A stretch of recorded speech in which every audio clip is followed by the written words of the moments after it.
마태복음 15장 21절에서 28절 시간에는 포기하지 않는 신앙이라는 제목으로 같이 우리 은혜 나누기를 원합니다.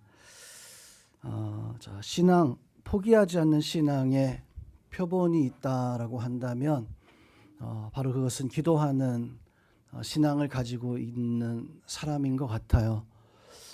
다른 여러 가지 신앙도 포기하지 않고 그 믿음을 달려가겠지만 성경에서 보니까 기도하는 사람은 포기하지 않더라라고 하는 것을 볼 수가 있습니다. 대표적으로 야복 강가에서 야곱이 환도뼈가 부러질 정도로 하나님의 사자에게 매달렸던 것은 어떤 기도의 시간이었었죠. 영적 씨름의 시간이었습니다. 불의한 재판관에게 자기의 억울함을 풀어달라고 간청하는 그 여인의 그 간청도 포기하지 않는 결코 물러서지 않는 신앙의 역사를 또한 보여주고 있습니다.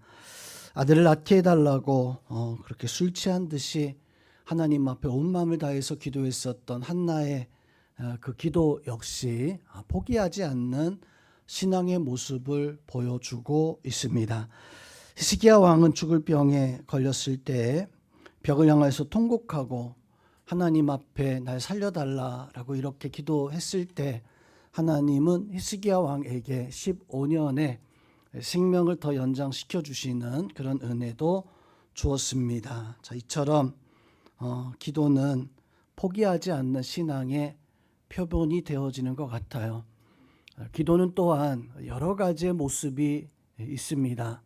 우리가 기도 생각하는 것처럼 손을 모으고 눈을 감고 하나님 앞에 기도하는 그런 기도의 간구도 하나님 앞에 기도의 모습이기도 하고요. 또 오늘 찬송하고 또 하나님 앞에 고백하는 그런 시간들도 곡조가 있는 기도, 곡조가 있는 기도의 모습이기도 합니다. 눈을 뜨고 이렇게 다니면서 하나님 찬양하면서 하나님의 생각을 하면서 오늘 하루도 나의 삶 가운데 하나님의 인도하심을 기대하며 걸어가는 그 모습도 어찌 보면 생활의 기도이기도 할 것입니다. 오늘 본문의 말씀에서 보면 한 여인이 등장을 합니다. 그 여인은 예수님 앞에 매달려서 기도하는데 우리에게 또 다른 포기하지 않은 기도의 모습을 보여주고 있어요. 이 여인은 하나님의 백성, 유대 백성이 아니라 두로 시돈 지역에 살던 이방 여인, 가나안 여인이었습니다. 예수님께서 왜 이곳에 가셨을까? 이 당시 두로 시돈 지역은 우상 숭배가 가득했었던 그런 지역이었었습니다. 예수님의 목적은 바로 그 지역에 가서도 하나님의 복음을 전하기 위해서 그곳에서 구원받을 사람들 찾기 위해서 바로 두로 시돈 지역, 가나안 지역까지 나가서 그곳에서 하나님 말씀을 전하게 되어지는데 이 두로 시돈 지역에서부터 복음을 전하던 예수님이 이 여인을 만나고 이제 갈릴리 쪽으로 돌아오다가 이제 4,000명을 보리떡 7개로 물고기 2마리로 먹였던 그 사건은 그 이방 두로 시돈 지역에 거하던 사람들이 예수님을 따라오면서 벌어졌던 사건이기도 했었습니다. 그러니까 예수님은 두로 시돈 지역에 가서 최소 1,000여 명 이상의 이방인들을 만나서 그들에게 복음을 전했고 그들에게 하나님의 말씀을 증거했다라고 하는 거예요. 4,000명 가운데 한 4분의 1 정도, 그 정도는 바로 하나님의 백성이 아닌 이방 백성이다라고 이렇게 짐작을 해볼 수 있습니다. 그런데 이상한 일은 오늘 이 두로 시돈 지역에서 예수님이 그렇게 이방 우상 숭배하는 도시에 이방 숭배자들, 우상 숭배자들을 위해서 복음을 전하러 가셨는데 유독 오늘 이 여인에게는 예수님이 참 매몰차게 독하게 거절하시는 이런 모습을 볼 수가 있습니다. 왜일까요? 왜 예수님은 두로 시돈 지역의 이방인들 4,000명을 보리떡 7개로 먹이시는 그런 기적을 이방인들 향해서도 베푸셨으면서도 불구하고 왜 오늘 이 여인에게는 예수님이 외면을 하신 것일까? 손주분, 우리는 신앙생활을 지금 하고 있습니다. 신앙생활 여러분 하고 있습니까? 아니면 종교생활을 지금 하고 있습니까? 예수님을 믿는 생활은 믿음의 삶, 신앙생활이죠. 그러나 이방 사람들이 하고 있는 그 생활은요, 믿음의 삶이 아니라 종교의 생활입니다. 교회 안에도 보면은 신앙생활을 하시는 분이 많지만, 대부분이 다 신앙생활을 하시지만 그 중에는 종교 생활을 합니다. 우리 옆에 있는 분들 보면서 한번 인사하겠습니다. 우리 꼭 예수님 믿는 신앙생활 합시다. 자, 신앙생활하고요, 종교생활하고요, 차이점이 뭘까? 여러 가지 많이 있겠지만 저는 신앙생활과 종교생활의 차이점은 마음의 변화인 것 같아요. 신앙생활을 하는 사람은 마음의 심령의 변화가 일어납니다. 그렇지만 종교생활하는 사람들은 마음의 변화가 아니죠. 변화가 아닙니다. 그 사람들의 생활은요, 어떤 삶의 변화는 있을지언정 마음까지 달라지지 않아요. 마음까지 헌신하지 않아요. 마음까지 하나님 앞에 온전히 다하지 않습니다. 오늘 이 여인은요, 예수님 앞에 나왔을 때 종교생활이었었다면 예수님께서 그렇게 이 여인에게 매몰차게 행하셨을 때 이 여인이 예수님을 향해서 그렇게 매달리지 않았을 겁니다. 그렇지만 이 여인이 예수님 앞에 지금 종교생활하고 있는 것이 아니라 신앙생활을 하고 있습니다. 마음이 변화되었기에 예수님께서 어떤 말씀을 하시든지 간에, 그 말씀이 어떤 명령이든지 간에 상관없었습니다. 그것이 바로 신앙생활입니다. 성도님, 신앙생활은요, 무슨 말씀을 하시든지 간에 그 말씀에 내 마음과 내 생명을 다하는 것, 그것이 바로 신앙생활입니다. 여러분은 예수님 만나서 신앙생활의 삶을 다할 수 있는 그런 은혜가 있기를 주님의 이름으로 축원드립니다. 성도 여러분, 예수님 만났을 때요, 종교가 아니라 신앙생활 하기 위해서는 무엇보다 확신이 저분이 나의 구원자고, 저분이 내 영혼을 구원할 사람이고, 저분이 나의 가정을 변화시킬 수 있는 사람이다 라고 하는 그 마음을 가지고 있을 때, 확신을 가지고 있을 때 그 주님 앞에, 예수님 앞에 삶을 다할 수 있는, 오늘 이 여인을 보세요. 예수님을 고백하는데 예수님을 이렇게 고백합니다. 다윗의 자손이여, 예수님을 향해서 다윗의 자손이여, 나를, 내 가정을, 내 딸을 불쌍히 여겨달라. 성도 여러분, 종교 생활하는 사람들은 내 영혼을 불쌍히 여겨달라는 게 아니라, 내 가정과 내 환경을 불쌍히 여겨달라는 것이 아니라, 종교 생활하는 사람들은요, 목적이 있어요. 삶의 변화가 목적이다 보니까 돈이 필요하고, 어떤 직장과 환경이 필요하고, 삶의 변화가 일어나는 그것을 원하지만, 신앙생활은요, 삶도 중요하지만 더 중요한 게 있다면 그것은 마음의 달라짐이고 마음의 변화일 거예요. 언젠가 한번 저 강화 김포 이쪽에 한번 산에 친구 목사님하고 산에 올라갔었던 적이 있었습니다. 산이니까 올라간 것 같아요. 그냥 운동 삼아서 좀 올라갔는데 중간쯤 올라가니까 거기에 사찰이 나오고, 우리가 원했던 것은 사찰이 아니라 어떤 바다 전망 보이는 이런 것들을 원했었는데, 끝에까지 올라가서 보니까 결국에는 거기서 어떤 아저씨가 돈 달라고 이렇게 앉아있는, 그 사람들에게 절하고 있는 그런 사람들의 모습을 보고 그냥 바다 구경하고 그 사람들 모습 보면서 이렇게 내려오게 되었습니다. 자, 그런데 그때 제가 올라가면서요, 제일 많이 봤던 게 무엇이었냐면 수백 개, 수천 개가 쌓여 있어요.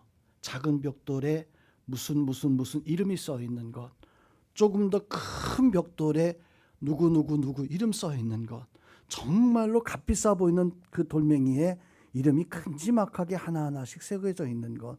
목사님하고, 야, 저게 얼마짜릴까? 도대체 얼마짜리일까? 제일 작은 벽돌이 한 3만 원 정도 됐다고 했으니까 그게 한 수백 개 있으니까 야, 여기 장사 잘 되겠다. 그 생각했습니다.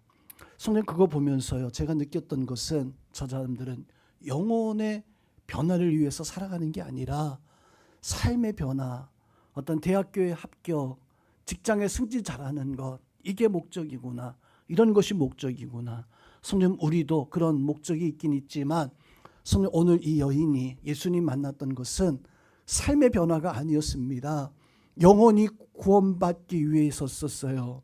영혼이 달라지기 위해서 이 여인이 예수님을 찾아 나와서 예수님을 만나게 되어지는 이런 모습을 가지게 되어졌던 것입니다. 이 예수님께서 이 여인에게 하셨던 말씀을 보니까 24절 말씀을 보면 예수님이 이 여인에게 이런 말씀을 합니다. 나는 이스라엘 집에 잃어버린 양 외에는 다른 데로 보냄받지 않았다. 성도 여러분, 이 말씀이 굉장히 중요한 의미를 가지고 있는 말씀입니다. 나는 이스라엘의 집 잃어버린 어린 양 외에는 다른 데로 보냄을 받지 않았다. 유대인들이 그냥 성경을 문자적으로 해석하는 사람들이 이 말씀을 보면 그래, 예수님도 유대인이고 예수님이 보냄받은 것은 그 유대인 이스라엘 백성들 향해서 보냄받은 것이다. 그러면서 26절에 예수님은 또 이렇게 말씀합니다. 자녀의 떡을 취하여 개들에게 던지는 것은 그것은 마땅하지 않은 것이다. 이 말씀 속에서 예수님께서 이 여인에게 해주시고 있는 말씀이 무엇입니까? 우상 숭배자가 되는 것이 아니라 삶의 목적을 가지고 살아가는 그런 종교 생활하는 사람이 되는 것이 아니라 자녀가 되라는 거예요. 우리가 하나님 앞에 어떤 사람이 되어져야 됩니까? 영혼 없는 죽어 있는 짐승과도 같은 강아지예요. 개입니다. 그런 존재는 영혼이 없는, 지금 갑자기 목사님이 개, 강아지 얘기하니까 시험이 들 사람이 혹시나 있을까 걱정스러워서 좀 이야기를 드립니다. 강아지는 천국을 갑니까? 못 갑니까? 요즘은 너무 아이고 내 아들, 내 새끼, 내 딸 이렇게 하다 보니까 집에 가서 이 강아지들 대하는 것도 참 영혼 대하듯이 영혼 대하듯이 대해야 될 때가 있어요.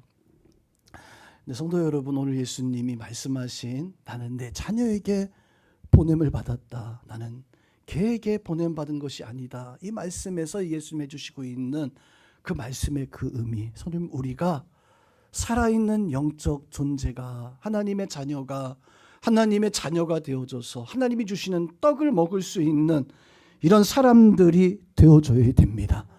우리 성도님 그런 사람 되어질 수 있기를 주님의 이름으로 축원드립니다. 자, 오늘 이 말씀, 예수님께서 하셨던 이 말씀을 자녀의 떡을 취하여 개들에 던짐이 마땅하지 않는다라고 하는 이 말씀은요, 모욕적인 말씀이 결코 아니에요. 이 여인이 들었을 때 수치스럽다, 모욕적이다라고 하는 그런 말씀이 결코 아니에요. 이 말씀은 너무나도 복음적인 말씀입니다. 하나님의 말씀은요, 하나님의 자녀에게만 던져지게 되어져 있어요.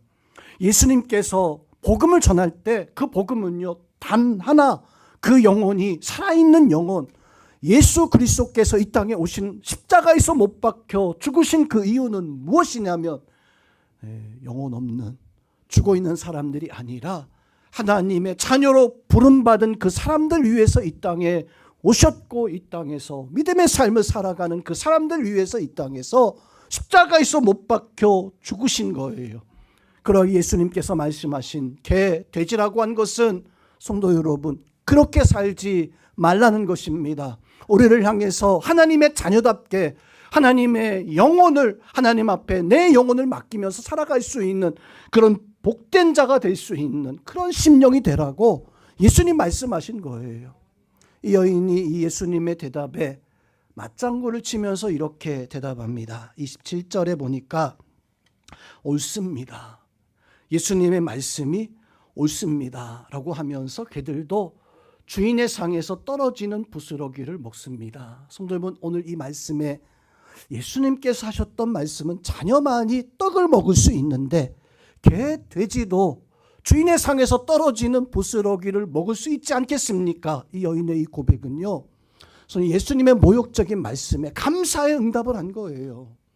정말로 주인을 아는 그 사람만이 주인을 바라고 주님을 바라고 주인을 바랄 수 있는, 비록 내가 예수님 앞에서는 내가 자녀로서 인정받지 못하고 개, 돼지 같은, 죄인 같은 그런 어떤 모습으로 인정받는다 할지라도 주여, 내가 그 부스러기라도, 주님이 주시는 그 빵 부스러기라도, 자녀가 먹는 그 부스러기라도 내가 먹을 수 있다면 나는 개가 되어도 좋습니다. 나는 그런 사람이 되어도 좋습니다라고 하는 이런 고백에 예수님께서 뭐라고 말씀합니까? 지금까지 이스라엘 백성들 가운데서 이런 믿음을, 이런 사람을 내가 보지 못하였다라고 하는 이 고백에, 성도님, 이 여인의 고백에, 이 예수님의 이 말씀에 바로 이 예수님의 창조주 하나님의 그 능력의 역사, 예수님이 주시는 구원의 그 은혜를 분명히 알고 있었던 이 여인이 예수님을 다윗의 자손으로 나를 구원하기 위해 하나님이 이 땅에 보내신 하나님의 메시아, 하나님의 구원자로 믿는 믿음을 가지고 있었고, 예수님께서 그렇게 시험하시는 그 말씀에서도 옳습니다. 나는 개가 되어질지언정 예수님의 구원의 부스러기라도 내가 마시겠습니다, 먹겠습니다라고 말할 수 있는, 저는 우리가 오늘 이 여인의 이 고백처럼 우리는 주님이, 하나님이 나의 창조주 하나님이시고 그 하나님 앞에 내가 마음을 다해서 나를 가장 낮추고 죄인 같은 심정이라 할지라도 하나님을 나의 구주로 모시고 하나님의 자녀됨을, 그것을 바라고 소망하면서 하나님 앞에 매달려 포기하지 않는 그런 은혜와 역사가 여러분들 가운데 있기를 주님의 이름으로 축원드립니다. 또한 오늘 이 말씀 속에서 주고 있는 교훈이 무엇입니까?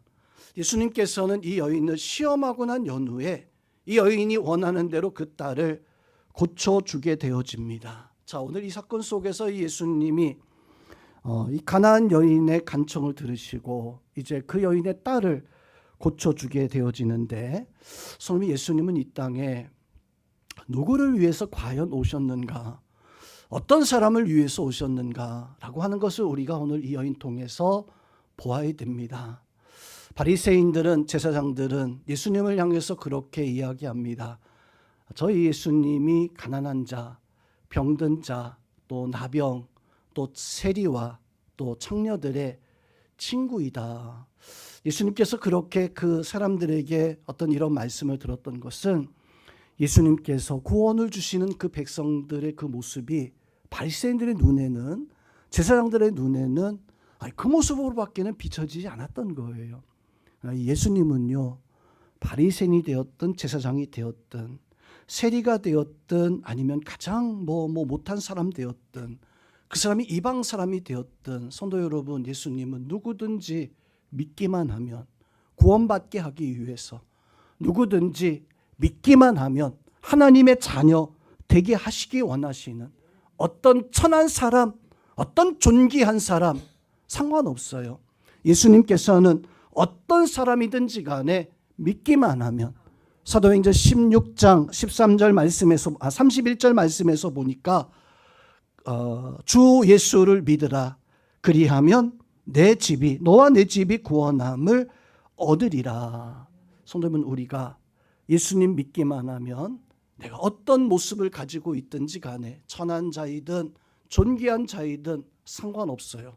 더 중요한 것이 있다면 그것은 곧 예수 그리스도를 믿고자 하는, 그런데 그 믿음에는요, 포기하지 않는 그런 마음, 그 자세가 너무나 중요합니다. 오늘 이 여인은 예수님 앞에 포기하지 않는 믿음을 가지고 있었습니다.